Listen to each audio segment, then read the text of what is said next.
You've likely heard of menopause, but perimenopause is also becoming something more people are talking about.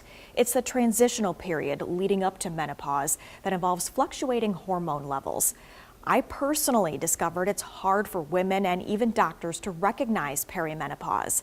That's why I'm sharing my 3-year health journey to get answers. I'm 42.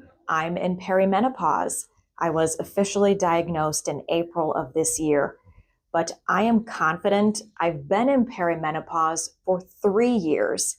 And yes, it took me this long to get an official diagnosis. We know that studies show that on average, women will go to 5 to 7 clinicians before they get help or support for their symptoms. That was me. I saw 5 different medical professionals in 2 different states before I found someone, Dr. Avery Whitus, who I felt really listened to me about my symptoms. I think it's hard because menopause symptoms are so vague sometimes, and they're so broad, and so they can be attributed to a lot of different things. Certainly people talk about hot flashes and night sweats, we know those.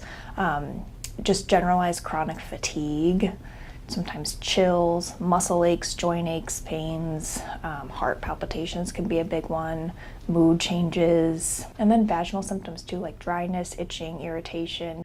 My main symptoms were night sweats, fatigue, heart palpitations, and weight gain. No matter what I did, I could not lose those pounds. There used to be the idea that you weren't going to experience symptoms until you started skipping periods. And we know now that that's certainly not the case. Doctors say menopause is when the ovaries stop functioning and there hasn't been a menstrual period for 12 months. Perimenopause is the time leading up to this. I had my first appointment with Dr. Whitus in April. She really listened to me about how I was feeling and my symptoms. And then she asked, "Do you want to treat it?"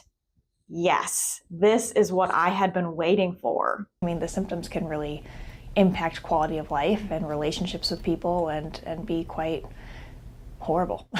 And so treatment in those cases is definitely worth it. After getting my perimenopause diagnosis, we set up an initial plan. We increased the estrogen in a pill I was already taking. Then we scheduled a follow-up appointment 3 months out to reevaluate. I had my follow-up appointment with Dr. Whitus in July. I am seeing improvement, but I would like to do more.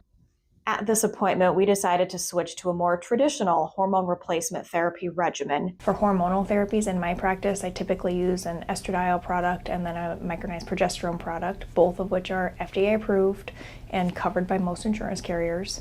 As you can see, my new prescriptions have arrived. I just hope that my symptoms continue to improve. I will have another follow-up with Dr. Whitus in September. I want to point out, I have no hesitation about taking these medications, but that's not the case for all women. Menopausal hormone therapy has gone through quite a, up and down in terms of like public opinion and scientific opinion as well. The Women's Health Initiative came out and scared a lot of people. In 2002, the Women's Health Initiative study reported hormone replacement therapy increased the risk of heart disease and breast cancer in postmenopausal women. This led the FDA to place a black box warning on estrogen therapy. The WHI study has been widely criticized by medical organizations as overly broad and misleading. During an advisory panel in July, doctors urged the FDA to remove that warning for some types of estrogen.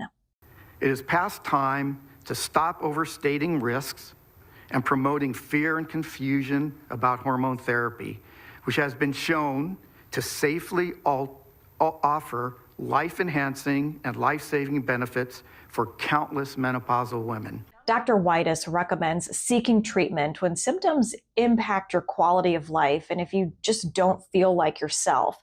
That was one of my main signs. I remember telling people, I don't feel sick, I just feel off. I don't feel like myself. I want to make sure that people aren't just suffering in silence, like bring these things up at your appointments. And if you don't get an answer that feels like it's good enough for you, find another doctor. I mean, we're out here and we want to help, but we can't help unless you come see us.